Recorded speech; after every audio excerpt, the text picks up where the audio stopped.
اعوذ باللہ من الشیطان الرجیم بسم اللہ الرحمن الرحیم الحمد للہ رب العالمین والصلاة والسلام علی محمد وعلی آلہ الطیبین الطاہرین المعصومین الذین اذهب اللہ عنہم الرجس وطہرہم تطہیرا صلی اللہ علیہ وسلم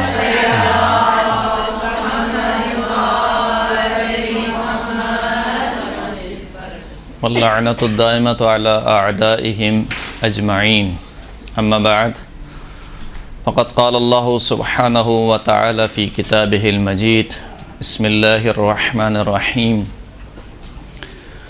من المؤمنين رجال صدقوا ما عاهدوا الله عليه فمنهم من قضى نحبه ومنهم من ينتظر وما بدلوا تبديلا صلاة پڑھیں محمد وآل محمد.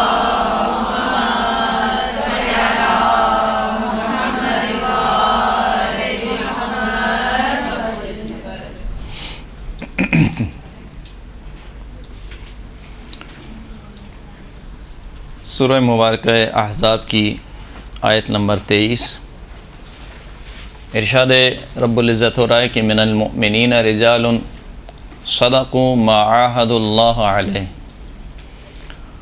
مومنین میں سے کچھ مرد ایسے ہیں کہ جنہوں نے اپنے اس عہد کو سچا کر دکھایا کہ جو عہد انہوں نے اللہ کے ساتھ کیا تھا، یا اللہ نے جو عہد وہ اللہ کے ساتھ کر چکے تھے اس عہد کو انہوں نے سچا کر دکھایا.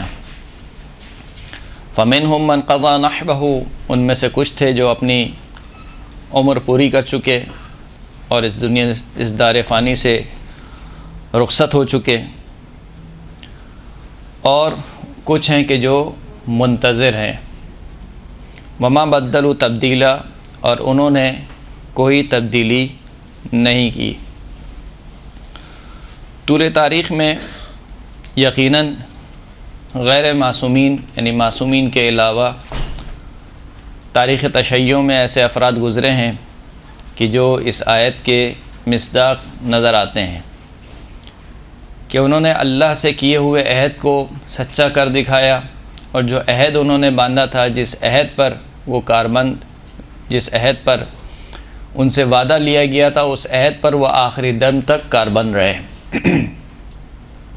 آج ہمیں جتنا شکر ادا کرنا چاہیے اتنا کم ہے کہ خداوند کریم نے ہمیں جس دین سے مشرف فرمایا ہے اور جس مذہب سے مشرف فرمایا ہے، یقیناً اس سے بڑی کوئی نعمت نہیں ہے کہ پہلے تو ہمیں ایک ایسے گھرانے میں پیدا کیا کہ جو مسلمان گھرانہ تھا. نہ صرف یہ کہ مسلمان گھرانہ تھا بلکہ ولایت محمد اور آل محمد رکھنے والا گھرانہ تھا. صلی اللہ علیہ محمد وآلہ.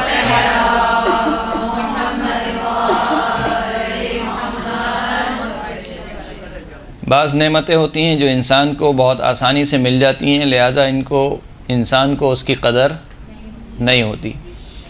ان نعمتوں میں سے شاید ایک یہ نعمت ہے جو ولایت ائمہ اطہار کی نعمت ہے، مکتب تشیع کی نعمت ہے، کہ جس کے لیے ہم نے زحمت نہیں اٹھائی، ہمیں بغیر زحمت کے مل گیا. یعنی ہم نے جب آنکھ کھولی تو ہم نے ایسے گھرانے میں آنکھ کھولی کہ جو ولایت محمد اور آل محمد رکھنے والا گھرانہ تھا. لہٰذا کیونکہ ہمارے والدین، ہمارے آباء و اجداد مکتب تشیع سے تعلق رکھتے تھے، پھر اسی ماحول میں ہم پروان چڑھے، اسی ماحول میں ہماری تربیت ہوئی، یہاں تک کہ ہم اسی مذہب کے ماننے والے بن گئے.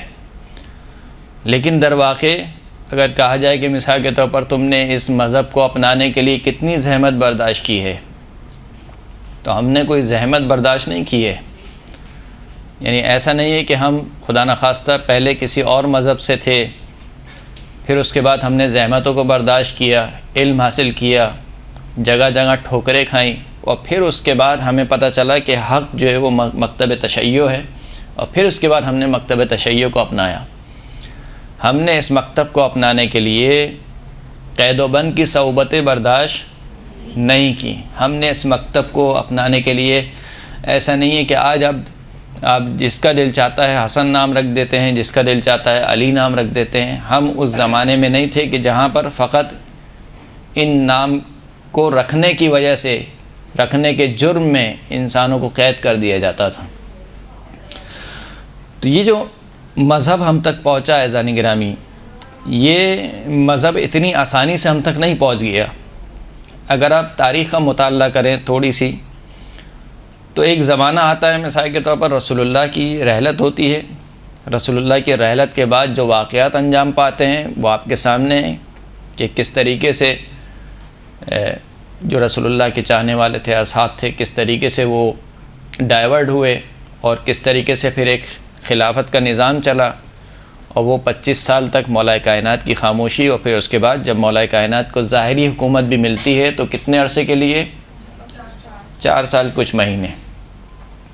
اس میں بھی 3 بڑی جنگیں ہیں، یعنی 4 سال کی حکومت میں بھی 3 بڑی جنگیں ہیں، جنگ جمل ہے، جنگ صفین ہے، جنگ نہروان ہے۔ مولا کائنات کا دور ختم ہوتا ہے، امام حسن مشتبہ کا دور شروع ہوتا ہے۔ وہ بھی آپ کو پتہ ہے کہ اس میں کیا ہوتا ہے کہ پہلے خلافت کو تسلیم کیا جاتا ہے، پھر اس کے بعد امیر شام کی طرف سے مسلسل اس بات پر اکسانا لوگوں کو کہ یہ اس خلافت کو ختم کیا جائے، اور پھر بہرحال معاملہ صلح تک جاتا ہے اور صلح انجام پا جاتی ہے۔ 10 سال امام حسن مشتبہ کی گزرتے ہیں، پھر اس کے بعد جو شدید ترین دور آتا ہے وہ امام حسن علیہ السلام کا دور، امام حسین علیہ السلام کا دور آتا ہے۔ اللہم صلی علی محمد وآل محمد۔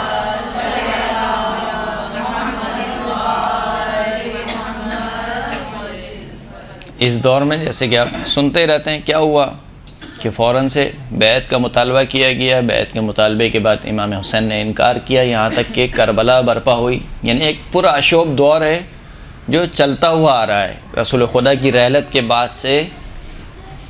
یعنی سمجھ لیجئے کہ اگر 10 یا 11 ہجری کو رسول اللہ کی رحلت ہوئی ہے تو 61 ہجری میں، یعنی نوبت آپ یہ دیکھیے کہاں تک پہنچ گئی ہے کہ 11 ہجری میں رسول اللہ کی رحلت ہوئی ہے، اور 61 ہجری میں یعنی تقریباً 50 سال میں ماحول کس قدر بدل گیا ہے کہ وہی مسلمان کہ جس رسول کا کلمہ پڑھتے ہیں اس رسول کے نواسے کا گلا کاٹنے پر اتر آئے ہیں۔ یعنی کاٹا گیا گلا کیا ہے؟ شبیر کا گلا نعرہ تکبیر کے ساتھ، یعنی نعرہ تکبیر لگا کر اور یہ کہہ کر کہ جلدی حسین کا گلا کاٹو، ہمیں نماز میں دیر ہو رہی ہے۔ یعنی دور کتنا پرآشوب ہوتا گیا۔ پھر اس کے بعد چوتھے امام کا زمانہ آتا ہے، وہ بھی آپ کے سامنے ہے کہ اس میں واقعہ حرہ اور دیگر مختلف واقعات رونما ہوتے ہیں۔ خود امام زین العابدین جو ہے وہ کھل کر تبلیغ نہیں کر سکتے ہیں، مدینہ کی فضا جو ہے وہ خراب ہو چکی ہوتی ہے، یہاں تک کہ خود امام کا گھر پناہ گاہ بنتا ہے، یہاں تک کہ ایسے کے لیے بھی پناہ گاہ بنتا ہے کہ جو خود مکتب اہل بیت کے شدید ترین دشمن رہے ہیں۔ چوتھے امام کا دور گزر جاتا ہے۔ پھر جو تھوڑا بہت اسے کہنا چاہیے کہ سکون کا سانس ملتا ہے وہ 5ویں امام اور 6ٹھے امام کا دور ہے، کہ جس میں بنو امیہ اور بنو عباس میں آپس میں جھڑپیں ہوتی ہیں۔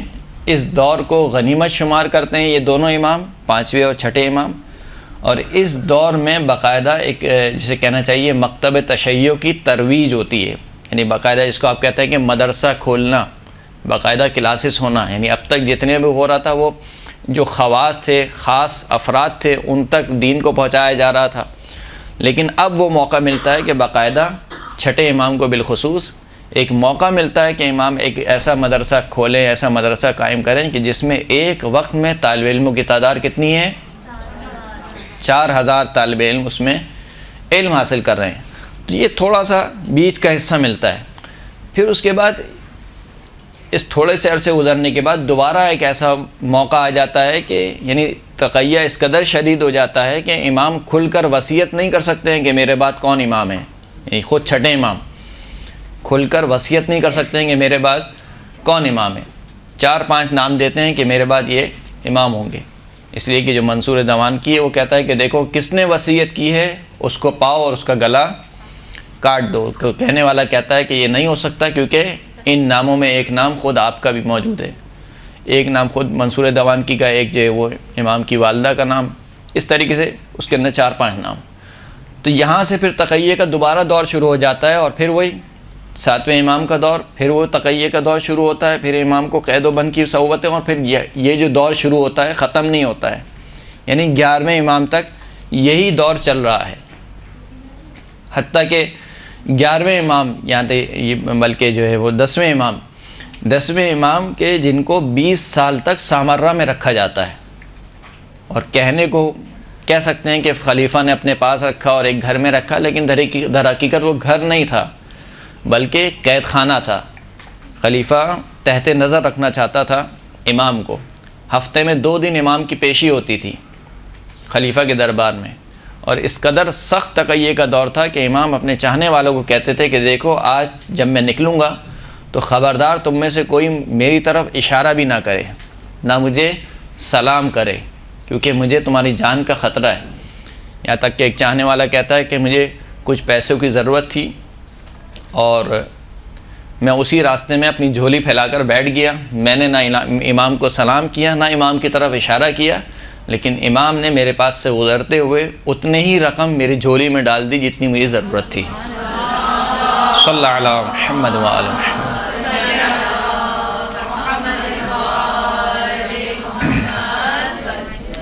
یہی وجہ ہے کہ ہمیں سب سے زیادہ معجزات جو دکھتے ہیں، کرامات جو دکھتی ہیں، وہ 11ویں امام کی دکھتی ہیں۔ کیوں دکھتی ہیں 11ویں امام کی؟ کیونکہ وقت بہت تھوڑا ہے امام کے پاس، کل میرے خیال سے 5 یا 6 سال امامت کا عرصہ ہے۔ اس 5 یا 6 سال کے عرصے میں خود اپنی امامت کو بھی ثابت کرنا ہے اور اپنے بعد والے ایسے کی امامت کو ثابت کرنا ہے کہ جس کے لیے طولانی غیبت ہے، یعنی خود اپنی امامت کو ثابت کرنے کے بعد والے کے بارے میں بھی بتانا ہے کہ دیکھو میرے بعد یہ امام ہے، اور ایسے بتانا ہے کہ کسی کو پتہ نہ چلے، یعنی تقیہ کا بھی خیال رکھنا ہے۔ تو لہٰذا نہ امام کھل کر کچھ بول سکتے ہیں، نہ کچھ درس دے سکتے ہیں کسی کو، نہ مثال کے طور پر بلا سکتے ہیں کہ چلو بھائی آج کے دن درس ہوگا، سب کے سب آ جانا۔ تو اس دور سے تشیع گزری ہے۔ پھر اس کے بعد غیبت کا زمانہ شروع ہوتا ہے۔ غیبت کے زمانے میں اس کے بعد کی مشکلات، نہ جانے کتنے کتاب خانے جلا دیے جاتے ہیں۔ خود شیخ طوسی کا کتاب خانہ جو کہ بغداد میں تھا، وہ کتابیں جلا دی جاتی ہیں، وہ کتابیں جو ائمہ کے اصحاب نے لکھی تھیں ان کتابوں کو جلا دیا جاتا ہے۔ کتنا علم ضائع ہو جاتا ہے، نہیں کتاب جلانا آپ بڑی آسانی سے سن رہی ہیں آج، اس لیے کہ آج کتاب کی پرنٹنگ بہت آسان ہے، لیکن اس دور میں آپ سوچئے یعنی کتاب کا مطلب کیا ہوتا تھا۔ یعنی ایک بندہ اپنے ہاتھ سے کتاب لکھتا تھا، اور پھر اس کے بعد جب اس کتاب کو پرنٹ کرنا ہوتا تھا، پرنٹ کا مطلب یہ ہوتا تھا کہ دوسرا بندہ دوسری کتاب اپنے ہاتھ سے لکھے، تیسرا بندہ تیسری کتاب اپنے ہاتھ سے لکھے۔ جب ہاتھ سے لکھ رہے ہیں اور غیر معصوم ہے تو ظاہر سی بات ہے اس میں غلطیوں کی چانسز بھی آئیں گے، لہٰذا آپ دیکھتے ہیں کہ مثال کے طور پر بسا اوقات روایت میں آتا ہے کہ فلاں نسخے میں یہ لفظ موجود نہیں ہے، فلاں کے نسخے میں یہ لفظ موجود ہے، اس کے نسخے میں یہ لفظ موجود نہیں ہے۔ کیوں غلطی ہو رہی ہے؟ کیونکہ وہ پرنٹنگ نہیں ہے، وہاں پر کوئی کمپیوٹر نہیں ہے کہ آپ مثال کے طور پر دے دیں اور پرنٹ ہوتا رہے اور چھپتا رہے۔ اب اس دور میں اس طریقے سے کتابیں لکھی گئیں، نہ صرف یہ کہ لکھی گئیں بلکہ خلفائے زمان سے اور جو اس زمان کے ظالم حکمران تھے ان سے بچا کر لکھی گئیں، لیکن پھر بھی معلوم ہو گئی، اور پھر اس کے بعد ان کتاب خانوں کو کیا کیا گیا؟ جلا دیا گیا۔ تو یہ دین جو ہم تک پہنچا ہے، اس میں یقیناً خدا کا بڑا تفضل کرم ہے، وہ اپنے نور کو جو ہے وہ بجھنے نہیں دے گا۔ خداوند کریم کا وعدہ ہے کہ یہ چاہتے ہیں کہ اللہ کے نور کو بجھا دیں، لیکن اللہ اپنے نور کو تمام کر کے رہے گا، یہ اللہ کا وعدہ ہے۔ اور ہر دور میں حق جو ہے وہ ممکن نہیں ہے کہ حق بالکل ختم ہو جائے، لہذا حق برقرار رہے گا اپنی جگہ پر، لیکن جن افراد کے ذریعے سے یہ حق اپنی جگہ پر برقرار رہا، یقیناً ان میں ائمہ معصومین کا اپنا ایک کردار ہے۔ ائمہ معصومین کے بعد جن افراد کا کردار ہے اس مکتب تشیع کو بچانے میں، وہ علماء کرام ہیں۔ یعنی اگر وہ علماء نہ ہوتے تو شاید آج ہم تک یہ احادیث نہ پہنچتی۔ یعنی شیخ کلینی مذاق چیز نہیں ہے، 20 سال تک ایک بندہ سفر کر رہا ہے۔ کس چیز کے لیے سفر کر رہا ہے؟ جاب کے لیے تلاش نہیں کر رہا ہے، اس لیے سفر نہیں کر رہا ہے کہ سیر و تفریح کے لیے جاؤں، اس لیے کہ کہیں سے قال الباقر قال الصادق مل جائے۔ یعنی 20 سال تک اس نے ان چیزوں کو جمع کرنے میں لگا دیے خالی۔ آج ہم مثال کے طور میرا جیسا بہت طالب علم جو ہے وہ جس کو جمعہ 8 دن ہوئے ہیں حوضے میں، وہ بڑی آسانی سے کہہ دیتا ہے یہ ضعیف حدیث ہے، یہ حدیث فلاں ہے، اس حدیث میں فلاں۔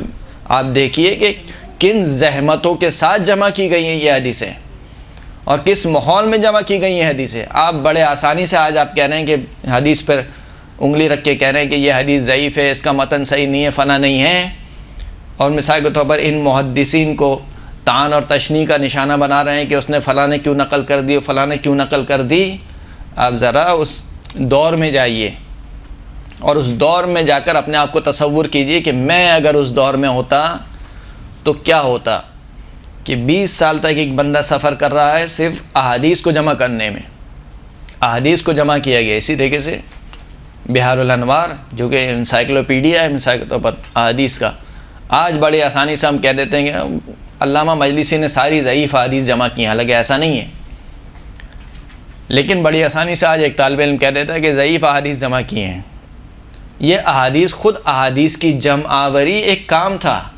ابھی آپ صحت اور سقم پہ نہ جائیے کہ صحیح تھیں یا غلط تھیں، لیکن خود ان احادیث کو جمع کرنا، اس کو تدوین کرنا کتاب کی صورت میں تاکہ لوگوں تک پہنچے، یہ کوئی آسان کام نہیں تھا جو ہمارے علماء نے، محدثین نے انجام دیا۔ شیخ کلینی، شیخ صدوق، شیخ توسی، شیخ مفید، اور پھر اس کے بعد کے علماء، جتنے علماء آتے رہے، یہاں تک کہ آج تک جو بھی ہم تک دین پہنچا ہے اس میں علماء کرام کا ایک بڑا ہاتھ ہے۔ ہم اس سے یعنی صرف نظر نہیں کر سکتے ہیں۔ آج کوئی بھی اگر دین کا علم حاصل کرنا چاہتا ہے یا دین کے متعلق معلومات حاصل کرنا چاہتا ہے تو ممکن نہیں ہے کہ وہ کتب اربعہ سے بے نیاز ہو جائے، یا تو وہ کہے سید دوسروں کی طرح کہ حسبنا کتاب اللہ، ہمارے لیے اللہ کی کتاب کافی ہے۔ اللہ کی کتاب کے بعد کیا ہے آپ کے پاس؟ احادیث ہیں۔ وہ احادیث کس کی لکھی ہوئی ہیں؟ علماء کرام کی لکھی ہوئی ہیں۔ 4 کتابیں جو کتب اربعہ ہیں علماء کرام کی لکھی ہوئی ہیں، شیخ کلانی کی لکھی ہوئی ہے، شیخ توسی کی ہے، شیخ صدوق کی 2 کتابیں ہیں۔ تو ہم اتنی آسانی سے نہیں کہہ سکتے کہ یہ تو علماء مثال کے طور پر بس آ گئے بیچ میں، انہوں نے کسی نے کچھ کہہ دیا، کسی نے کچھ کہہ دیا۔ ہمیں در حقیقت اندازہ نہیں ہے کہ یہ دین کتنی مشکلات سے ہم تک پہنچا ہے اور کیا کیا مشکلات پہنچی ہیں۔ اسی لیے امام کی حدیث ہے کہ ان العلماء ورثۃ الانبیاء، علماء جو ہیں وہ انبیاء کے وارث ہیں۔ وذاک ان الانبیاء لم یورثوا درہما ولا دینارا وانما اورثوا احادیث من احادیثہم فمن اخذ بشیء منها فقد اخذ حظا وافرا۔ علماء انبیاء کے وارث ہیں۔ انبیاء کے وارث کس طریقے سے ہیں؟ بھائی کوئی اگر کہے کہ وارث ہیں تو مطلب یہ ہوگا کہ شاید ان کی جائیداد میں حصہ ہوگا انبیاء کا۔ امام نے فرمایا کہ نہیں، تم جو وارث کے معنی سمجھو اس معنی میں وارث نہیں ہے۔ وارث کے معنی کیا ہے؟ وذا کا، یہ اس وجہ سے کہ جو انبیاء ہیں وہ اپنے پیچھے درہم و دینار نہیں چھوڑ جاتے، بلکہ جو اپنے پیچھے وہ چھوڑ کے جاتے ہیں وہ کیا ہیں؟ احادیث ہیں، یعنی حلال و حرام کے بارے میں ان کی احادیث ہیں۔ البتہ اہل سنت اس روایت کو کسی اور شعبے میں پیش کرتے ہیں، وہ انشاءاللہ کسی موقع پہ ایام فاطمیہ میں بیان ہو جائے گی آپ کی خدمت میں۔ وہ کہتے ہیں کہ دیکھیں آپ کی کتاب میں موجود ہے کہ انبیاء درہم و دینار نہیں چھوڑتے، اور ہمارے پاس بھی حدیث موجود ہے کہ جو ہے وہ ہم جو انبیاء ہیں ان کی کوئی میراث نہیں ہوتی۔ تو یہ تو تائید ہوتی ہے آپ کی حدیث سے۔ بہرحال اس حدیث کا مطلب وہ نہیں ہے، اس حدیث کا مطلب کچھ اور ہے۔ تو کہا کہ انبیاء درہم و دینار نہیں چھوڑتے بلکہ کیا چھوڑتے ہیں؟ احادیث چھوڑتے ہیں۔ فمن اخذ منها شیئا، پس جو ان حلال و حرام کی احادیث میں سے کچھ چیز لے لے، فقد اخذ حظا وافرا، تو اس نے ایک بہت بڑا نصیب اپنے حصے میں کر لیا۔ پچھلے درس میں بھی آپ نے شاید ایک حدیث سنی تھی اور میں نے پڑھی تھی کہ اگر کوئی شخص حلال اور حرام کے بارے میں کوئی ایک حدیث کسی سچے آدمی سے لے تو یہ ان تمام چیزوں سے بہتر ہے جو کہ دنیا اور دنیا میں ہیں۔ یعنی دنیا اور دنیا میں جتنی چیزیں ہیں، جتنا سونا چاندی، پوری دنیا کا سونا اور چاندی، پوری دنیا کی کائنات کی جو کچھ چیزیں اس میں ہیں، ان تمام چیزوں سے بہتر کیا ہے؟ کسی سچے شخص سے ایک حلال اور حرام کے بارے میں حدیث لے لینا۔ پھر اس کے بارے میں امام فرماتے ہیں العلماء امناء والاتقیاء حصون والاوصیاء سادۃ۔ فرماتے ہیں کہ جو علماء ہیں وہ امناء ہیں، یعنی ظاہر سی بات ہے، اب جب یہ علماء کی بات آ رہی ہے تو آپ کہیں گے کہ بہت سے علماء تو ایسے بھی ہیں، ویسے بھی ہیں، فلاں بھی ہیں. علماء حق کی بات ہو رہی ہے یہاں پر، علماء سو کی بات نہیں ہو رہی. علماء سو کے بارے میں بھی احادیث موجود ہیں. یہاں پر یہ جو بات ہو رہی ہے علماء حقہ کی بات ہو رہی ہے، یعنی جنہوں نے صحیح طریقے سے علم لیا، امانت کو رکھا، اس پر عمل کیا اور امانت کو صحیح طریقے سے آگے والوں تک پہنچایا. فرماتے ہیں کہ علماء امین ہیں اور اتقیاء یعنی پرہیزگار افراد جو ہیں وہ قلعے ہیں، اور جو اوصیاء ہیں وہ سادہ ہیں، سردار ہیں لوگوں کے. پھر امام نے فرمایا کہ راوی کہتا ہے کہ میں نے چھٹے امام جعفر صادق علیہ الصلوۃ والسلام کی خدمت میں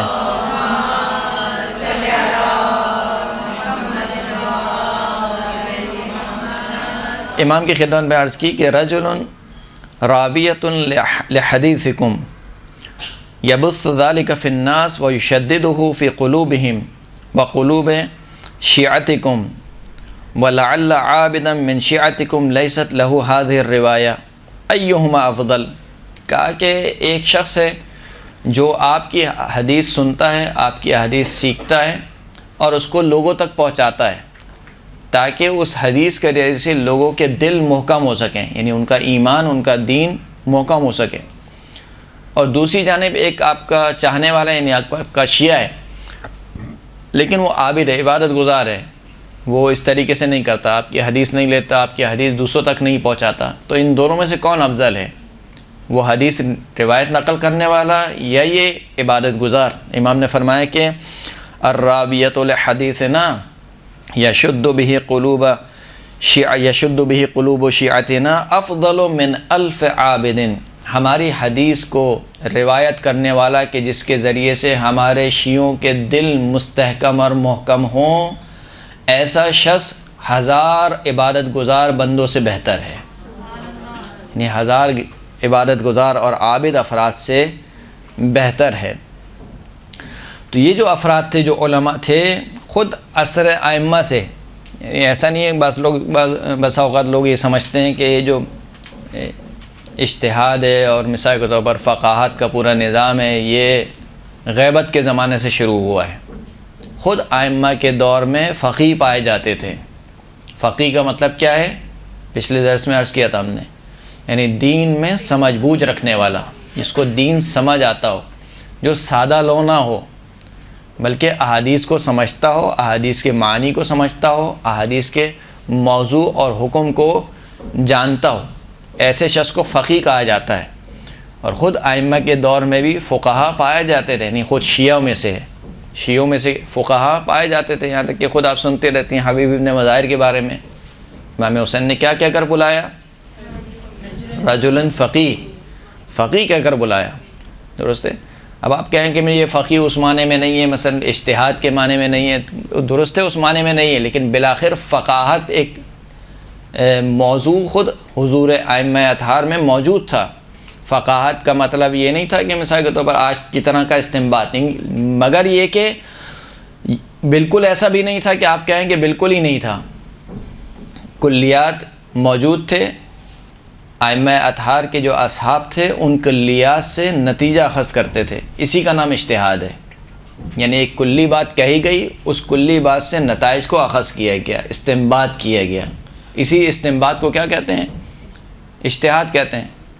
علینا بالاصول وعلیکم بالفروع. ہمارے اوپر ہے کہ ہم اصول کو بیان کریں اور تمہارے اوپر ہے کہ تم ان سے فروعات کو نکالو. فروعات یعنی جزئیات کو. ایک کلی مسئلہ بیان کر دیا گیا، اب ان کلی مسئلوں میں سے اس کی جتنی فروعات نکل سکتی ہیں، جزئیات نکل سکتی ہیں، وہ تمہارے اوپر ہیں. تو اسی کا نام اجتہاد تھا. اور یہ ائمہ اطہار کے دور میں پایا جاتا تھا. خود ائمہ کے اصحاب یہ کام کیا کرتے تھے. ویسے تو تمام کے تمام علماء اور تمام کے تمام وہ خاندان کے جنہوں نے مکتب تشیع میں کردار ادا کیا، مکتب تشیع کو پھیلانے کا اور مکتب تشیع کی ترویج کا، وہ تمام کے تمام قابل قدر ہیں اور لائق تحسین ہیں. لیکن ان خاندانوں میں سے جو خاندان بہت زیادہ معروف ہوا وہ خاندان تھا آل اعین کا. آل اعین یعنی اعین کا خاندان. آیون ایک شخص کا نام ہے، اس کو آئین اس وجہ سے کہتے ہیں کہ ان کی آنکھیں بڑی آنکھیں تھیں، گشادہ آنکھیں تھیں، اس وجہ سے ان کو آیون کہا جاتا تھا۔ آل آیون یعنی ان کے جو فرزندان تھے، جیسے کہ ایک نام آپ بارہا اور مانوس نام ہے آپ کی سماعتوں سے، وہ کون سا نام ہے؟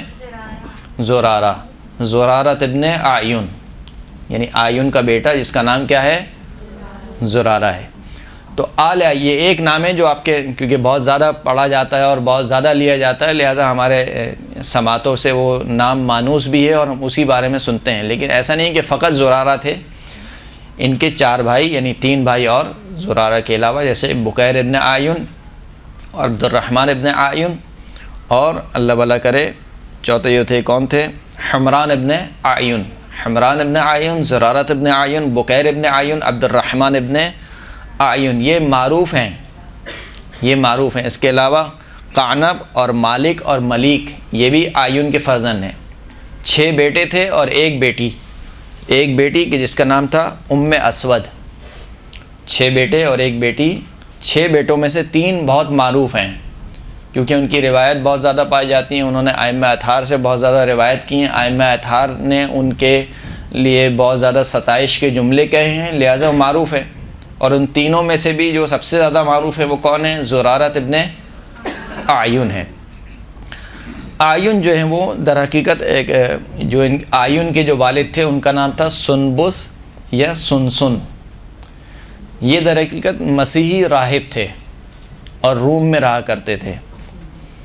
پھر مسلمانوں کی کسی جنگ میں ان کو قیدی بنا لیا گیا، اور جب قیدی بنا کر ان کو لایا گیا، کیونکہ وہ خود راہب تھے تو ظاہر سی بات ہے جو ان کے بیٹے ہوں گے وہ بھی مسیحی کہلائیں گے، یعنی آیون بھی کیا ہوں گے؟ مسیحی ہوں گے۔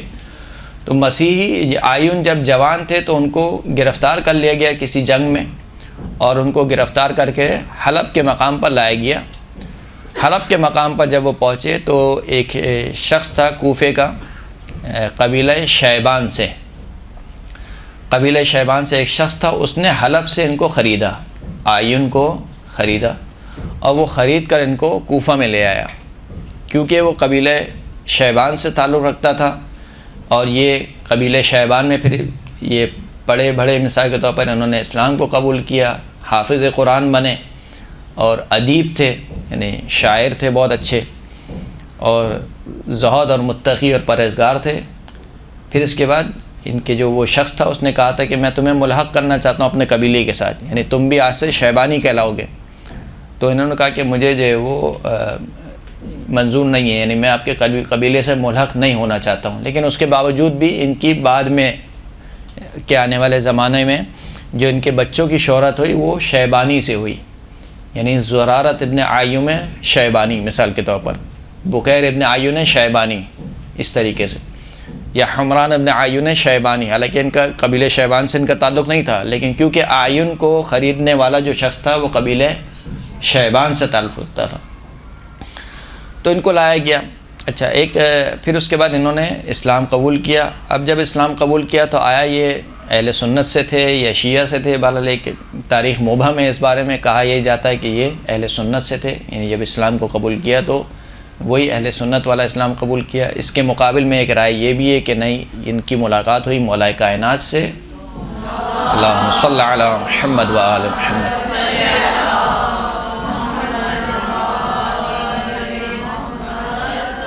اور یہ شروع سے ہی مولا کائنات کے چاہنے والے تھے۔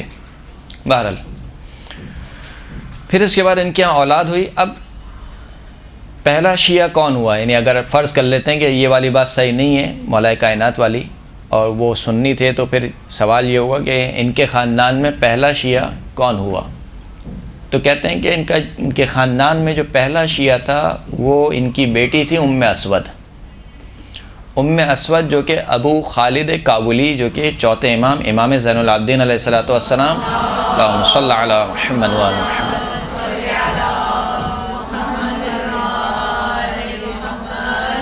چوتھے امام اور پانچویں امام کے صحابی ہیں۔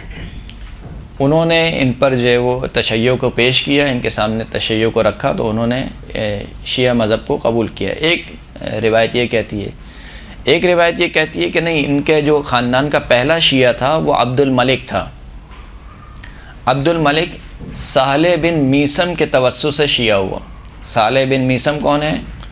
جناب میثم تمار کے بیٹے، میثم تمار کے بیٹے صالح، ان کی وجہ سے یہ جو شخص ہے عبد الملک یہ شیعہ ہوا۔ پھر اس کے بعد حمران ابن اعین ابو خالد کے توسط سے شیعہ ہوئے، ابو خالد کابلی۔ بہرحال کچھ بھی ہوا، یہ خاندان مکتب تشیع سے پیوست ہو گیا، اور ایسا پیوست ہوا کہ یعنی اصحاب تو ظاہر سی بات ہے کہ سب کے سب اصحاب تھے، لیکن اصحاب میں بھی جو جسے کہا جاتا ہے اصحاب خلص، مخلص افراد، یا وہ افراد کہ جس کو امام اپنے ساتھ ساتھ رکھتے ہوں، یہ ان میں سے شمار ہوا۔ اور یہ جو خاندان تھا خود آل اعین جو پورا خاندان ہے، یعنی ایک پوری ہسٹری ہے آل اعین کی۔ آل اعین کا عرصہ اگر آپ لگائیں چوتھے امام سے لے کر اور زمانہ غیبت کبریٰ تک، ان کے خاندان کا ہر فرد کسی نہ کسی امام کا خاص شاگرد رہا، یعنی ہر فرد۔ آل اعین جو وہاں سے شروع ہوئی، چوتھے امام سے جو آل اعین شروع ہوئی، اس کے بعد سے لے کر زمانہ غیبت تک، یہاں تک کہ جو ابو غالب ہے، ابو غالب احمد بن محمد، جن کا تعلق خود اسی آل اعین سے ہے، زرارہ خاندان سے ہے، جو تقریباً میرے خیال سے 4-5 پشتوں کے بعد جو ہے وہ ان کا تعلق ملتا ہے اعین سے۔ انہوں نے خود ایک کتاب بھی لکھی ہے آل زرارہ پر، وہ اپنی کتاب میں لکھتے ہیں کہ آل اعین اکبر و اہل بیت فی الشیعہ، کہ جو آل اعین ہے، اگر شیعہ گھرانوں کے مثال کے طور پر حساب کتاب لگایا جائے کہ کون سا سب سے بڑا گھرانہ ہے جو شیعہ گھرانہ ہے، تو آپ کو آل اعین ملے گا۔ یعنی آل اعین اس وقت سب سے بڑا شیعہ گھرانہ تھا کہ جس کے خاندان کے تمام افراد کیا ہوں؟ شیعہ ہوں۔ وَأَكْثَرُهُمْ حَدِيثًا وَفِقْهًا، اور فقط شیعت کے اعتبار سے نہیں کہ آپ کہیں کہ مذہب کے اعتبار سے بہت بڑا گھرانہ تھا۔ شیعوں میں اگر آپ کو دیکھنا ہو کہ کس میں سب سے زیادہ محدث پائے جاتے ہیں، کس خاندان میں سب سے زیادہ فقیہ پائے جاتے ہیں، تو آپ کو آل اعین ملے گا۔ یعنی آل اعین میں سب سے زیادہ محدثین پائے جاتے تھے، آل اعین میں سب سے زیادہ فقیہ پائے جاتے تھے، یہاں تک کہ جو ابن عقدہ ہے جو کہ رجالی، یعنی علم رجال سے ان کا تعلق ہے اور علم رجال کے ماہر ہیں، وہ یہ کہتے ہیں آل اعین کے بارے میں کہ کل واحد منہم کان فقیہا یصلح ان یکون مفتی بلد، کہ آل اعین میں سے ہر شخص فقیہ تھا اور صلاحیت رکھتا تھا کہ وہ اپنے شہر کا مفتی بن جائے۔ یعنی کیا مطلب؟ یعنی ان آل اعین میں سے ہر شخص مجتہد تھا۔ یعنی یہ جو گھرانہ شہرت رکھتا ہے مال و دولت کی وجہ سے نہیں رکھتا ہے، یہ گھرانہ کس وجہ سے شہرت رکھتا ہے؟ فقاہت کی وجہ سے، علم کی وجہ سے اور محدث ہونے کی وجہ سے۔ یہ تین چیزیں اس گھرانے کی شہرت کی سبب بنتی ہیں۔ فقیہ تھے سب کے سب علماء تھے، لیکن کسی خاندان میں ہوتا نا کہ مثال کے طور پر ایک عالم گزرا، بہت گزرا، اس کے بعد اس کی نسل میں سے کوئی عالم نہیں آیا، لیکن ان کے ایسا نہیں تھا، بلکہ یہ کہتے ہیں خود ابو غالب کہتے ہیں کہ 60 افراد، یعنی 60 افراد سے مراد یعنی 60 افراد پے در پے، 60 افراد پے در پے، یعنی 60 افراد کا مطلب ہے کہ 60 نسلیں فقیہ بنی، عالم بنی، جو کہ محدث تھیں۔ محدث سے مراد یعنی حدیث نقل کرنے والے، جن کو احادیث یاد ہوتی تھیں اور جو حدیث کو بالضبط یاد کرتے تھے، یعنی جیسا امام نے کہا ہے اسی طریقے سے نقل کرتے تھے، اس میں اپنے پاس سے اضافہ یا اپنے پاس سے کمی نہیں کرتے تھے۔ تو فرماتے ہیں، یہ ابن عقدہ کہتے ہیں کہ ان میں سے ہر ایک فقیہ تھا اور ہر ایک یہ صلاحیت رکھتا تھا کہ وہ اپنے شہر کا مفتی بن جائے۔ یہاں تک کہ سید مہدی بحر العلوم، انہوں نے ایک کتاب لکھی ہے جن کی کتاب کا نام ہے رجال السید مہدی بحر العلوم، کے جو کہ فوائد رجالیہ کے نام سے مشہور ہے۔ رجال السید مہدی بحر العلوم، یہ یعنی سید مہدی بحر العلوم کے آگے رجال لکھ دیں، یہ کتاب کا نام ہے سید مہدی بحر العلوم، اس کے آگے کیا لکھ دیں؟ رجال سید مہدی بحر العلوم، کہ جو معروف ہے فوائد رجالیہ کے نام سے۔ انہوں نے اس کتاب میں لکھا ہے کہ آل اعین اکبر بیت فی الکوفہ من شیعتہ اہل البیت علیہم السلام، کہ جو آل اعین ہیں وہ کوفہ میں سب سے بڑا گھرانہ تھا، جو کہ اہل بیت اطہار کے شیعوں کے گھرانوں میں سے، یعنی اہل بیت اطہار کے شیعوں کے گھرانوں میں سے جو سب سے بڑا گھرانہ تھا افراد کے اعتبار سے، وہ کون تھا؟ آل اعین تھا۔ وَأَعْظَمُهُمْ شَأْنًا وَأَكْثَرُهُمْ رِجَالًا وَأَعْيَانًا، اور ایسا نہیں تھا کہ صرف افراد کے اعتبار سے بڑا تھا، یعنی تعداد کے اعتبار سے، یعنی دوسرے گھرانے میں مثال کے طور پر 10 افراد ہیں تو ان میں 40 ہیں، ایسا نہیں، یا دوسروں میں 40 ہیں تو ان میں 100 افراد تعداد کے اعتبار سے نہیں، بلکہ شان کے اعتبار سے، اور جسے کہنا چاہیے کہ قدر اور منزلت کے اعتبار سے بھی اس سے بڑا کوئی گھرانہ نہیں تھا۔ یعنی کوفہ میں شیعوں میں سب سے عظیم المرتبت اگر کوئی گھرانہ تھا تو وہ کون سا تھا؟ آل اعین کا تھا، کہ جس میں مشہور ترین شخصیات پائی جاتی تھیں۔ دیکھیں ایک گھرانہ ہوتا ہے، اس میں مثال کے طور پر کوئی 1-2 افراد مشہور نکل جاتے ہیں، لیکن یہ ایسا گھرانہ تھا کہ اس میں جیسے میں نے عرض کیا کہ پے در پے مشہور افراد آ رہے ہیں، پے در پے۔ خود اعین کے 3 بیٹے خود اعین کے جو 3 بیٹے ہیں وہ معروف ہیں، مشہور ہیں فقہاء کے نزدیک، جن کے بارے میں ابھی احادیث بھی آئیں گی، وہ انشاءاللہ آپ سنیں گی۔ فرماتے ہیں کہ ادرک اوائلہم السجاد والباقر والصادق علیہم السلام وبقی اواخرہم الی اوائل الغیبۃ الکبریٰ، جو ان کے آباء و اجداد تھے، یعنی جہاں سے یہ خاندان شروع ہوا تھا، انہوں نے 3 اماموں کا زمانہ پایا، 4تھے امام، 5ویں امام اور 6ٹھے امام، یہاں تک کا ان کا خاندان چلتا رہا، اور غیبت کبریٰ تک ان کا خاندان باقی رہا، اور یعنی یہ خاندان چلنا نہیں بلکہ پے در پے یہ لوگ، ان کے خاندان کے افراد مصاحب رہے، کس کے؟ ائمہ اطہار کے، ائمہ اطہار کے خاص صحابی رہے۔ وَكَانَ فِيهِمُ الْعُلَمَاء وَالْفُقَهَاء وَالْقُرَّاء وَالْأُدَبَاء وَالرُّوَاةُ الْحَدِيث، اس خاندان میں علماء بھی موجود تھے، فقہا بھی تھے، قراء یعنی قرآن مجید کی قراءت کرنے والے افراد، قرآن مجید کی قراءت کا علم رکھنے والے افراد بھی موجود تھے، ادبا یعنی شعراء افراد، علم نحو کے، علم عرب کے ماہر افراد موجود تھے، اور روات الحدیث، حدیثوں کو نقل کرنے والے افراد اس خاندان میں موجود تھے۔ تو یہ تقریباً تعارف ہے آل اعین کا۔ آل اعین میں جو سب سے مشہور شخصیت ہے ان کا نام کیا ہے؟ زرارۃ ابن اعین۔ زرارۃ ابن اعین کا اصل نام کیا ہے؟ حدیث موجود ہے ہمارے پاس، امام شاعر فرماتے ہیں کہ اسمک فی اسماء اہل الجنہ دون الف۔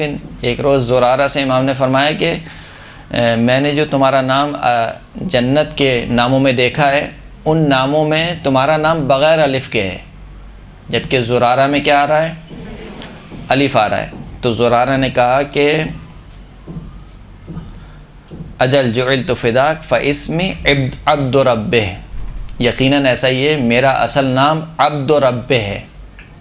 عبد ربہ یعنی وہ اس کا معنی وہی عبداللہ والا معنی، یعنی اپنے پروردگار کا بندہ، سے عبداللہ کے معنی بھی یہی ہیں، اللہ کا بندہ۔ عبد رب، کہا کہ میرا جو اصل نام ہے وہ کیا ہے؟ عبد رب۔ زرارہ مشہور ہو گیا ہے لیکن اصل نام کیا ہے؟ عبد رب۔ جیسے کہ جناب میسم کے بارے میں کیا فرمایا تھا مولا نے کہ تمہارا نام کیا ہے؟ سالم ہے، تمہارا اصل نام کیا ہے؟ سالم ہے۔ تو میسم نے کہا تھا کہ ہاں میرے والدین نے میرا نام سالم رکھا ہے، اس کے بعد میرا نام ہو گیا میسم۔ تو جناب زرارہ کا جو بھی اصل نام ہے وہ کیا ہے؟ عبد رب، کہ جس کے بارے میں یعنی گویا معصوم گواہی دے رہے ہیں کہ میں نے تمہارا نام اہل جنت کے ناموں میں پایا ہے، اور اہل جنت کے ناموں میں جو تمہارا نام ہے وہ بغیر الف کے ہے، لہذا عبد رب ان کا اصل نام ہے۔ جو سب سے بڑی خصوصیت ہے ان کی وہ یہ ہے کہ یہ اصحاب اجماع میں سے ہیں۔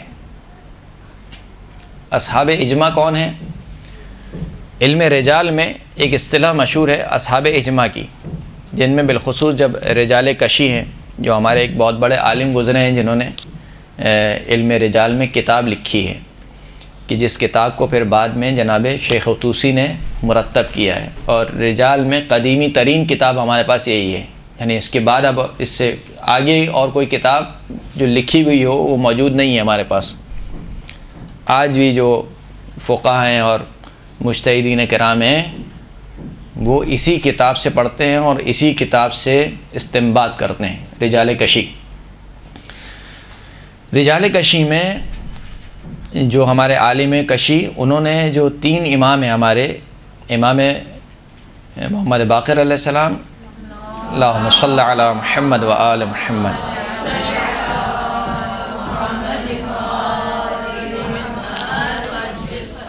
چھٹے امام، 7ویں امام اور 8ویں امام، ان 4 اماموں کے اصحاب میں سے جو کچھ ان کے اصحاب ہیں، ان اصحاب کے بارے میں کہا ہے کہ اجمعت الاصابۃ علی تصحیح ما صح عنہم. ان 4 اماموں کے کچھ اصحاب کے بارے میں انہوں نے کہا ہے کہ ہمارے جو فقہاء ہیں ان کا اجماع ہے. کس بات پر اجماع ہے؟ اجماع کا مطلب یہ ہے کہ اس میں کوئی ایک بھی مخالف نہیں ہے، اس حکم میں کوئی کسی ایک کی بھی مخالفت نہیں ملتی ہے. جیسے بعض فقہی ہمارے پاس احکام ہوتے ہیں، آپ دیکھتے بھی ہیں مجتہدین کے جو فتاوی ہوتے ہیں مختلف ہوتے ہیں.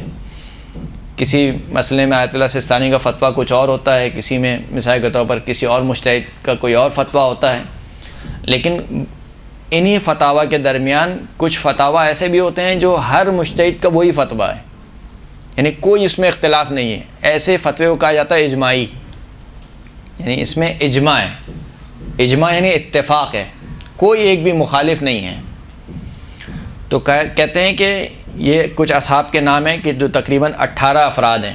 ان 18 افراد کے بارے میں کہتے ہیں کہ اجمعت الاصابہ، ہمارے فقہا کا اجماع ہے کہ جو کچھ ان سے نقل ہوا ہے، انہوں نے نقل کیا ہے، وہ تمام کی تمام روایتیں صحیح ہیں.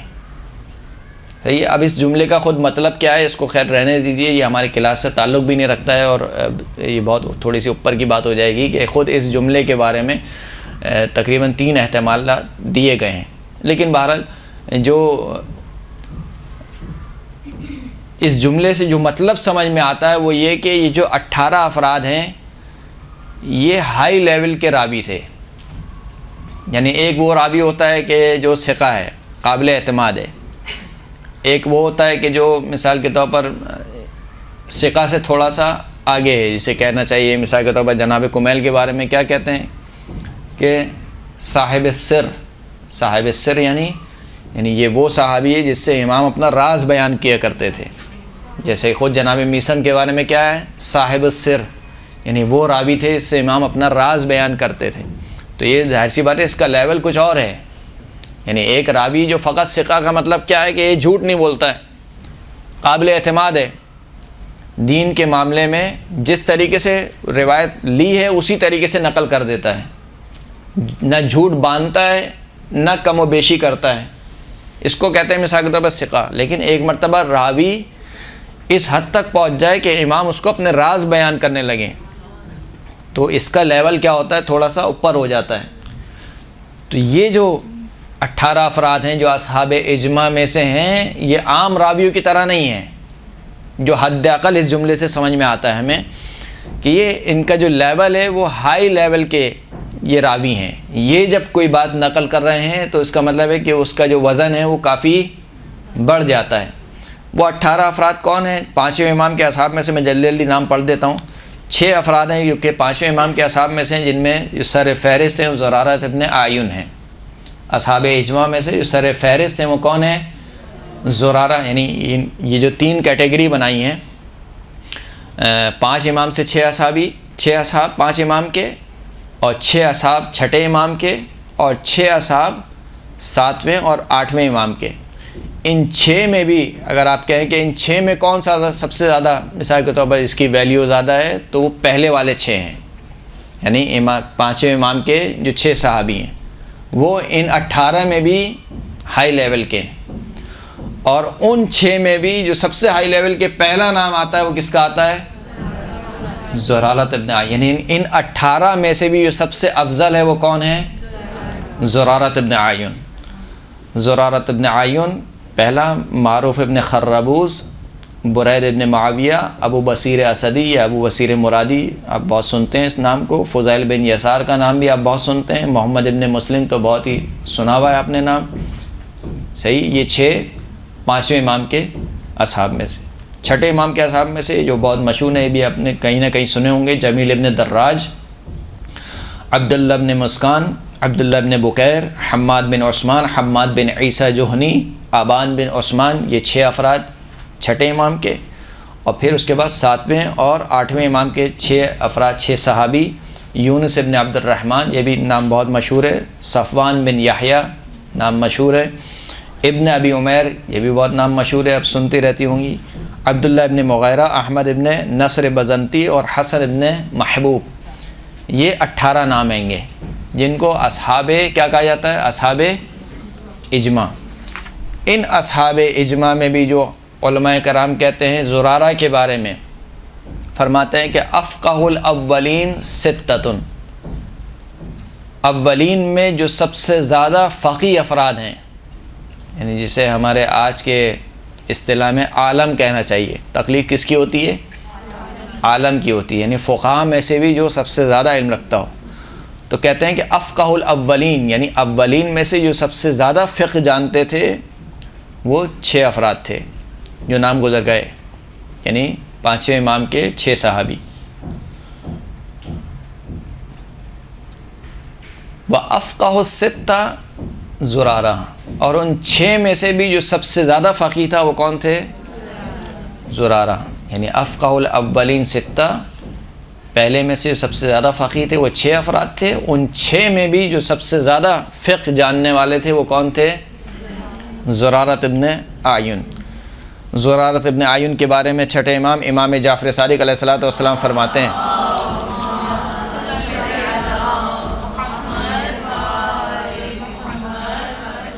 اوتاد الارض و اعلام الدین 4، اوتاد بولتے ہیں وتد کی جمع ہے، وتد بولتے ہیں ستون کو، اوتاد یعنی ستون، بہت سارے ستون، اوتاد الارض یعنی زمین کے ستون، و اعلام الدین اور دین کے پرچم، زمین کے ستون اور دین کے پرچم فرماتے ہیں 4، 4 افراد ہیں۔ وہ کون کون سے ہیں؟ محمد ابن مسلم، برید ابن معاویہ، لیث ابن بختری المرادی اور زرارۃ ابن اعین، یعنی ان 4 افراد کو امام معصوم یہ کہہ رہے ہیں کہ یہ زمین کے ستونوں میں سے ہیں اور یہ دین کے پرچم میں سے ہیں۔ یعنی کیا مطلب؟ یعنی دین ان کے ذریعے سے پہچانا جاتا ہے، یعنی گویا خود امام رجوع دے رہے ہیں، حالانکہ امام معصوم موجود ہیں، اس کے بعد رجوع دے رہے ہیں کہ دیکھو اگر تمہیں دین لینا ہے تو یہ موجود ہے، کیونکہ بہرحال ہر وقت امام معصوم موجود نہیں ہوگا۔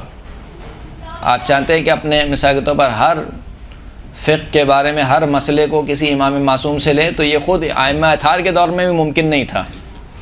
ایک مثال کے طور پر کسی کونے میں رہتا ہے، ایک کسی کونے میں رہتا ہے، اور اس دور میں بھی امام کا طریقہ کار یہی تھا کہ اپنے چاہنے والوں کو علم دین سکھاتے تھے اور پھر ان کو بھیجتے تھے دور دراز علاقوں میں، اور پھر نہ صرف ان کو بھیجتے تھے بلکہ اگر وہاں سے کوئی شخص خط میں لکھتا تھا کہ مجھے مشکل پیش آتی ہے دین کے مسئلے کے بارے میں، تو امام کہتے تھے کہ تمہارے درمیان فلاں بندہ موجود ہے، اس سے جا کر پوچھو، درست ہے؟ تو فرمایا کہ یہ 4 افراد تھے۔ پھر امام فرماتے کہ ما اجد احدا احیا ذکرنا و احادیث ابی الا زرارہ و ابو بصیر المرادی و محمد ابن مسلم و برید ابن معاویہ۔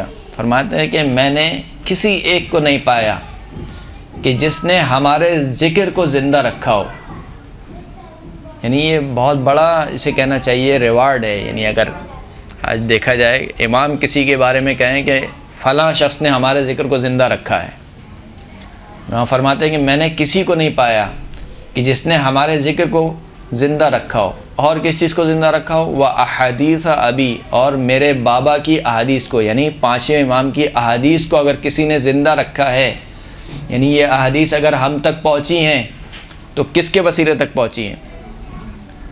الا زرارہ، سوائے زرارہ کے، و ابو بصیر مرادی کے، 2 افراد کے نام لیے امام نے کہ زرارہ وہ ہیں کہ جس نے کیا زندہ رکھا ہے؟ ہمارے ذکر کو زندہ رکھا ہے اور میرے والد کی احادیث کو زندہ رکھا ہے۔ زرارہ، ابو بصیر مرادی، محمد ابن مسلم، برید ابن معاویہ، یہ 4 افراد امام نے نام لیے۔ پھر فرمائے کہ لولا ہؤلاء ما کان احد یستنبط ہدن ہؤلاء حفاظ الدین و امناء ابی علی حلال اللہ و حرام.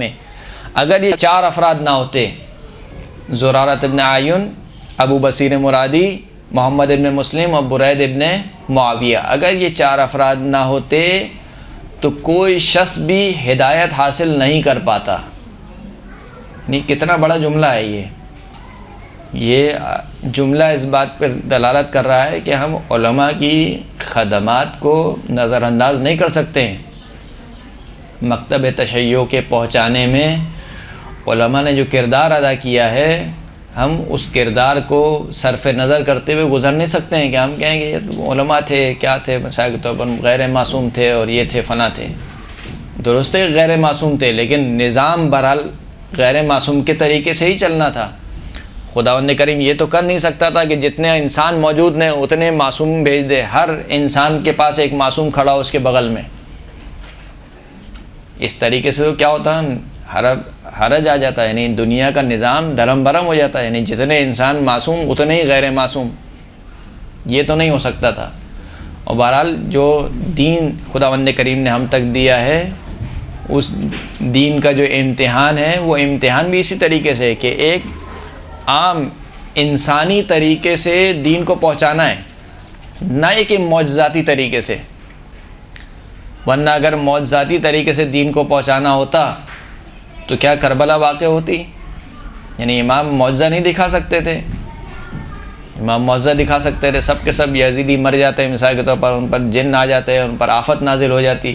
معجزہ دکھانا کیا مشکل کام تھا امام کے لیے، یا اس سے پہلے مولا کائنات کے دور میں. تو حقیقت میں امتحان ہی انسانوں کا اسی چیز میں ہے کہ کس طریقے سے عادی طور پر اس نظام کو چلایا جائے.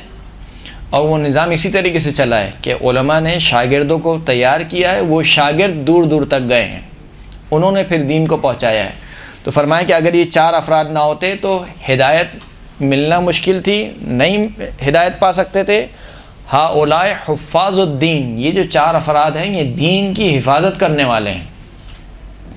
وَأُمَنَاءُ أَبِي عَلَى حلال اللہ و حرامی، یہ جو 4 افراد ہیں یہ میرے بابا یعنی 5ویں امام کی جانب سے امین ہیں ان کے حلال اور ان کے حرام پر. یعنی اگر امام نے کسی کو تعلیمات سپرد کیے ہیں تو معصوم میں جعفر صادق امام چھٹے امام کو سپرد کیے ہیں، صلی اللہ علیہ محمد وآل محمد،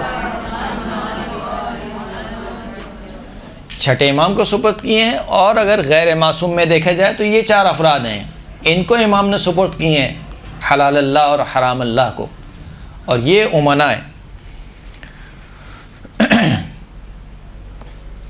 7ویں امام سے حدیث نقل ہوئی کہ اذا کان یوم القیامہ نادى مناد این حواری محمد ابن عبداللہ، جب قیامت کا دن آئے گا تو ایک منادی ندا دے گا اور وہ کہے گا کہ رسول اللہ صلی اللہ علیہ وآلہ وسلم کے صلی اللہ علیہ محمد وآلہ محمد،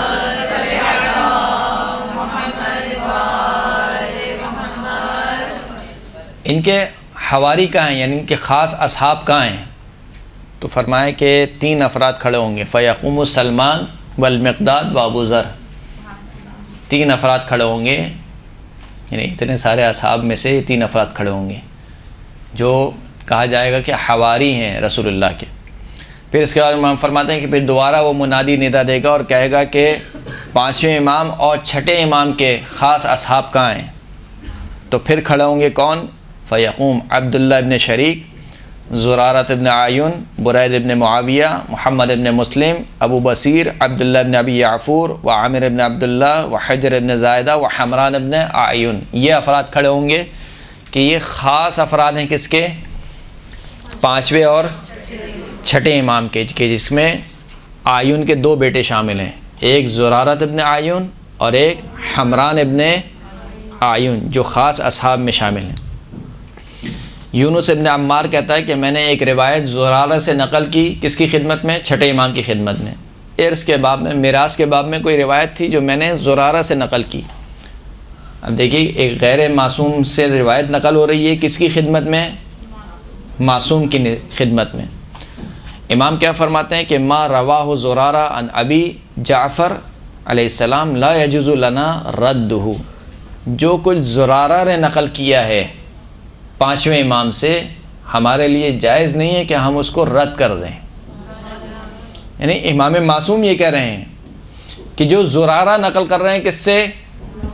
پانچویں امام سے، یعنی میرے بابا سے، ہمارے لیے جائز نہیں ہے کہ ہم اس کو رد کر دیں۔ یعنی یہ وثاقت سے تھوڑا سے اوپر کا لیول ہے، یہ فقط وثاقت نہیں ہے آپ کہیں کہ مورد ثقہ ہے، مورد اطمینان ہے۔ اسی طریقے سے چھٹے امام نے فیض ابن مختار سے کہا کہ اذا طلبت حدیثا لنا فخذه عن هذا الجالس واشار الى زرارہ، اگر تمہیں ہم سے ہماری کوئی حدیث درکار ہو، ہماری کوئی حدیث چاہیے ہو، فخذه هذا، تو زرارہ مجلس میں بیٹھے ہوئے تھے، کہ خود هذا الجالس، یہ جو شخص بیٹھا ہوا ہے اس سے ہماری حدیث کو لو۔ یعنی امام نے یہ نہیں کہا کہ تمہیں کوئی حدیث چاہیے ہو تو میرے پاس ڈائریکٹ آ جاؤ، مجھے خط لکھو اور پھر میں جو حدیث لکھ کے دوں وہ تمہارے لیے قابل اعتبار ہے اور قابل بھروسہ ہے، اس کے علاوہ کوئی قابل اعتبار اور کوئی قابل بھروسہ نہیں ہے۔ یہ نہیں کہا امام نے، کہا یہ جو شخص بیٹھا ہوا ہے زرارہ، اس سے میری حدیث کو لو۔ یہاں تک کہ منی کا میدان ہے اور منی کے میدان میں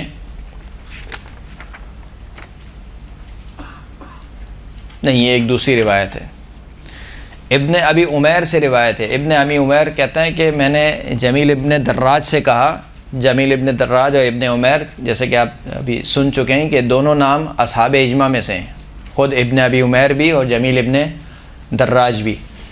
ابن ابی عمیر کہتا ہے کہ میں نے جمیل ابن دراج سے کہا کہ ما احسن محضرک، تمہارا درس کتنا اچھا ہوتا ہے، یعنی تمہارا جو حضور ہے، جو علمی محفل ہے تمہاری، وہ بہت اچھی ہوتی ہے۔ وما اجمل ما یزین مجلسک من منفعت، اور جو تمہاری مجلس ہے، جو تمہاری بیٹھک ہے، وہ کتنی خوبصورت ہوتی ہے، اس میں انسان کچھ نہ کچھ لے کر اٹھتا ہے، فائدہ لے کر اٹھتا ہے۔ تو جمیل ابن دراج نے کہا کہ نعم، تم صحیح کہہ رہے ہو، لیکن واللہ لم نکن امام زرارہ الا بمنزلت اطفال مدرسۃ عند معلمہم، تمہاری گفتگو صحیح ہے لیکن خدا کی قسم زرارہ کے سامنے ہم طفل مکتب ہیں۔ خود جمیل ابن دراج بہت بڑا نام ہے، جمیل ابن دراج یہ کہتے ہیں کہ ہم زرارہ کے سامنے گویا ایسے ہیں کہ کوئی مدرسے کا چھوٹا بچہ بیٹھا ہو معلم کے سامنے۔ یہ زرارہ کی علمی جو ہے ان کا مقام اور ان کا مرتبہ ہے۔ زرارہ کی جو اولاد تھی ان میں سے ایک رومی عبداللہ، حسن اور حسین۔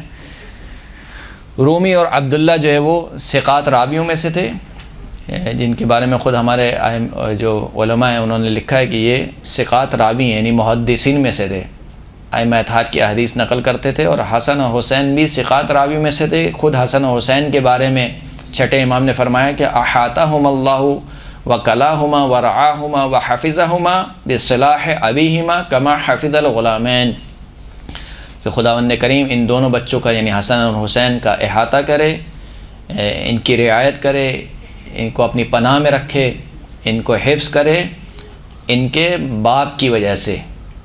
ان کا باپ کون ہے؟ جناب زرارہ۔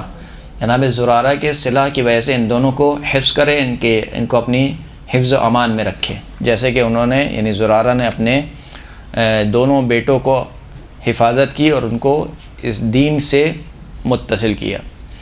اس کے بعد جو اگلا نام ہے آیون کے جو دوسرا بیٹا ہے، یعنی ایک تو زرارہ بہت مشہور نام، دوسرا نام جو مشہور ہے وہ حمران ابن آیون کا ہے۔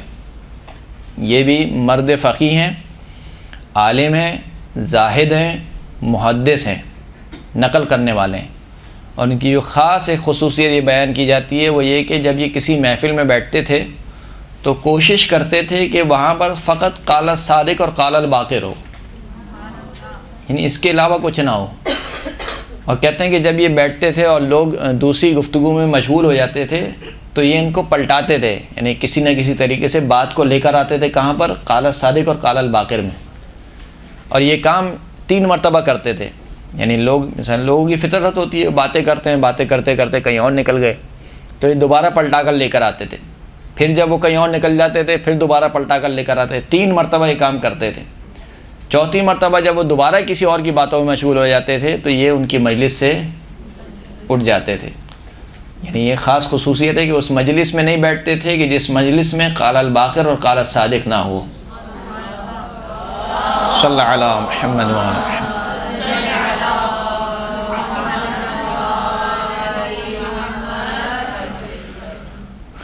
چھٹے امام ان کے بارے میں فرماتے ہیں کہ ما وجدت احدا اخذ بقولی و اطاع امری وحذا حزب اصحاب آبائی غیر رجلین رحمہم اللہ عبداللہ ابن ابی یعفور و حمران ابن اعین، کہ میں نے کسی ایک کو نہیں پایا کہ جس نے میرے قول کو لیا ہو، میرے امر کی اطاعت کی ہو اور بالکل ویسے ہی چلا ہو کہ جیسے میرے بابا کے اصحاب چلے تھے. یعنی امام محمد باقر کے جو 6 اصحاب تھے ان کی طریقے سے انہوں نے پیروی کی ہو اپنے وقت کے امام کی، سوائے 2 بندوں کے. وہ 2 بندے کون سے ہیں؟ عبداللہ ابن ابی یعفور اور دوسرا نام حمران ابن اعین کا. اما انہما مؤمنان خالصان من شیعتنا، آگاہ ہو جاؤ کہ یہ دونوں بندے مومن ہیں، نہ صرف مومن ہیں بلکہ خالص مومن ہیں، ہمارے شیعوں میں سے ہیں. اسماؤہم عندنا فی کتاب اصحاب الیمین، ہمارے پاس جو نام لکھے ہوئے ہیں ان دونوں کے نام اصحاب یمین میں لکھے ہوئے ہیں. یعنی اگر کسی کو دنیا میں ہی جنت کی بشارت مل جائے وہ بھی امام معصوم کی زبان مبارک سے، تو اس سے بڑھ کر یعنی کسی کے لیے کیا شرف ہوگا. انہی کے بارے میں 5ویں امام فرماتے ہیں کہ انت من شیعتنا فی الدنیا والآخرہ، تم دنیا اور آخرت میں ہمارے شیعہ ہو. پھر فرماتے ہیں کہ مات واللہ مؤمنا، جب ان کی وفات ہو گئی تو چھٹے امام فرماتے ہیں خدا کی قسم یہ مؤمن مرے. یہ 4 بھائی تھے، ان میں سے تمام کے تمام افراد تقریباً امام صادق کے زمانے میں وفات پا گئے تھے سوائے جناب زرارہ کے. اور زرارہ کی جو بھی وفات ہے وہ کہتے ہیں کہ چھٹے امام کی شہادت کے 2 مہینے بعد یا 1.5 مہینے بعد ان کی بھی وفات ہو گئی تھی. تو یہ جو جتنے بھی بھائی تھے، چاروں بھائی، یہ ان 2 اماموں کی صحبت کا ان کو شرف حاصل ہوا ہے. زرارہ کہتے ہیں کہ میں مینا کے میدان میں گیا، یعنی حج کے موسم میں مینا کے میدان میں اس خیمے میں گیا جو کہ 5ویں امام کا خیمہ تھا. تو میں نے دیکھا کہ صدر مجلس خالی ہے اور ایک شخص ہے جو کونے میں حجامہ کرا رہا ہے. حجامہ سمجھتے ہیں نا، یعنی جو گندا خون نکالتے ہیں کپنگ کے ذریعے سے، جو بھی حجامہ کرا رہا ہے. تو میں نے کہا کہ جو یہ شخص حجامہ کرا رہا ہے کہ یہی جو ہے وہ 5ویں امام ہوں گے. تو امام نے میری طرف متوجہ ہوئے اور کہا کہ میری طرف نہیں بلکہ حاضرین کی طرف متوجہ ہوئے، کہا کہ من بنی اعین، تم میں سے اعین کا بیٹا کون ہے یہاں پر؟ یعنی اس مجلس میں کہا کہ تم میں سے اعین کا بیٹا کون ہے؟ تو زرارہ کہتے ہیں کہ میں نے کہا کہ قلت اجل انا زرارہ ابن اعین، میں اعین کا بیٹا ہوں. تو کہا کہ اچھا، میں نے تمہیں پہچان لی، شباہت سے پہچان لیا، یعنی تمہارا جو چہرہ ہے وہ تمہارے باپ سے ملتا ہے، لہذا میں نے تمہیں پہچان لیا. پھر امام نے کہا کہ حل جا حمران الی الحج، کیا تمہارا بھائی حمران بھی حج پر آیا ہے؟ تو زرارہ نے کہا کہ نہیں، وہ حج پر تو نہیں آ سکے، لیکن وَهُوَ يُبَلِّغُكَ السلام، لیکن انہوں نے آپ کو سلام بھیجا ہے. تو امام نے فرمایا کہ قال هو مؤمن حقا، حمران حقیقی مومن ہے. فلن يرتد ابدا، حمران نے ایک لہجے کے لیے بھی اپنے دین میں شک کے مرتکب نہیں ہوئے ہیں. یعنی یہ بہت بڑا جملہ ہے، شاید ہم کیسے اس کو سمجھ پائیں اور کیسے میں آپ کو سمجھا پاؤں اور کیسے آپ اس کو سمجھ پائیں کہ امام معصوم جب کسی کے ایمان کے بارے میں شہادت دیں. یعنی آپ اور میں کیا دیکھ رہے ہیں؟ آپ میرا ظاہر دیکھ رہی ہیں، میں آپ کا ظاہر دیکھ رہا ہوں. ہم دونوں آپس میں ایک دوسرے کے ظاہر کے بارے میں بتا سکتے ہیں کہ بھائی ہم نے مثال کے طور پر مولانا صاحب سے اتنے عرصے تک درس لیا، ہم نے کچھ نہیں دیکھا کہ انہوں نے کسی کے ساتھ برا کیا ہو. لیکن یہ ظاہر ہے بار، آپ 24 گھنٹے میرے سامنے نہیں ہیں، میرے ساتھ نہیں ہیں، اور میرے باطن کے حالات آپ کے اوپر آیا نہیں ہیں. لیکن وہ امام معصوم جو کہ اہل جنت اور اہل دوزخ کے اسما جانتا ہو، اور وہ امام معصوم کے جس کے سامنے سب کچھ آیا ہو، وہ امام معصوم کسی کے ایمان کی گواہی دے کہ حمران نے ایک لہجے کے لیے بھی شک نہیں کیا، شک کے مرتکب نہیں ہوئے. لن یرتد ابدا. اذا لقیتہ فبلغہ سلامی. زرارہ سے کہا کہ جب تم جا کے ملاقات کرنا حمران سے تو حمران کو میرا سلام پہنچانا.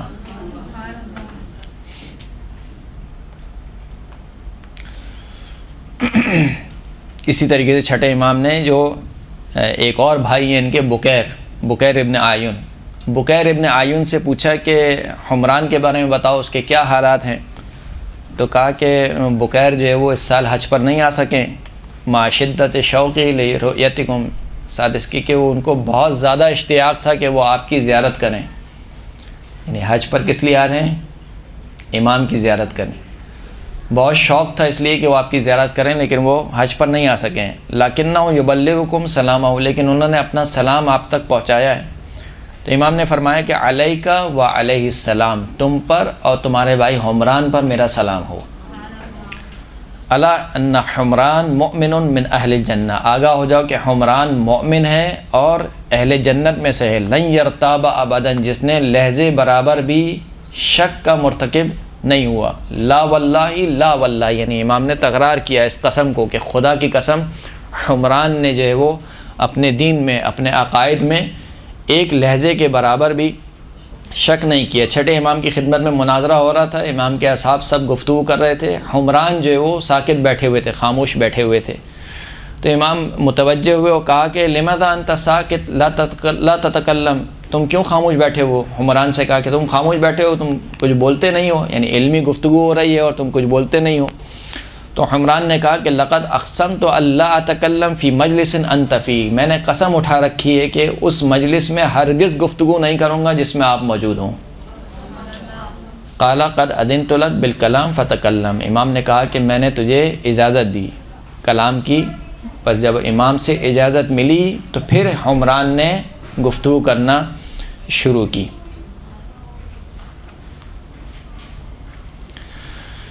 امام کی خدمت میں ایک شامی آیا اور اس نے کہا کہ میں آپ سے مناظرہ کرنا چاہتا ہوں. امام نے کہا کہ اچھا، مجھ سے مناظرہ کرنا چاہتا ہو، یہ میرا شاگرد حمران، اس سے مناظرہ کرو. شامی نے کہا کہ انما اريد انت لا حمران، میں آپ سے مناظرہ کرنا ہے، حمران سے نہیں، یعنی مجھے آپ کا شاگرد نہیں چاہیے، آپ سے مناظرہ کروں گا. امام نے کہا کہ ان غلبت حمران فقط غلبتنی، اگر حمران پر غالب آ گئے گویا ایسے مجھ پر غالب آ گئے. یعنی یہ بہت بڑی بات ہے کہ امام معصوم کہیں صلی اللہ علیہ محمد وآلہ، یعنی کتنا اعتماد تھا اپنے شاگرد پر کہ اگر تم گویا اس پہ اگر تم غالب آ گئے گو تو امام معصوم پر تم غالب آ گئے. بہرحال مناظرہ شروع ہوا اور گفتگو شروع ہوئی. وہ سوال کرتا تھا، حمران جواب دیتے تھے، یہاں تک کہ وہ بہت ہی اسے کہنا چاہیے کہ تنگ آ گیا اور اس نے پھر اپنے سوالات کا سلسلہ ختم کر دیا. جب سوال و جواب کا سلسلہ ختم ہوا تو امام نے اس شامی سے پوچھا کہ کیف رأیت حمران، کیسے پایا تم نے میرے شاگرد کو؟ تو شامی نے کہا کہ رأیت حاذقا، میں نے حمران کو ذہین حاضر جواب پایا. ما سألته عن شيء الا اجابني فيه، میں نے اس سے کوئی سوال نہیں کیا مگر یہ کہ اس نے میرے ہر سوال کا جواب دے دیا. تو یہ جناب حمران ابن آیون تھے. اس کے بعد ان کے دو بھائی تھے، ان کے بارے میں بھی یہ کہا جاتا ہے کہ وہ انتہائی موثق اور ثقہ افراد تھے. یہاں تک کہ بکیر کے بارے میں چھٹے امام فرماتے ہیں، یعنی جب ان کی وفات ہو گئی تو امام نے فرمایا کہ واللہ لقد انزلہ اللہ بین رسولہ و امیر المؤمنین صلوات اللہ علیہما. جب ان کی وفات ہو گئی تو ہم کیا دعا کرتے ہیں آج کل مرحومین کے لیے؟ جوار معصومین میں جگہ عنایت فرما، جوار میں یعنی ان کے برابر میں. فرمایا کہ یہ جب بکیر جب وفات ہو گئی ہے، خدا کی قسم بکیر کو خدا نے رسول اللہ اور امیر المومنین کے پاس جگہ دی ہے. صلی اللہ علیہ محمد وآلہ.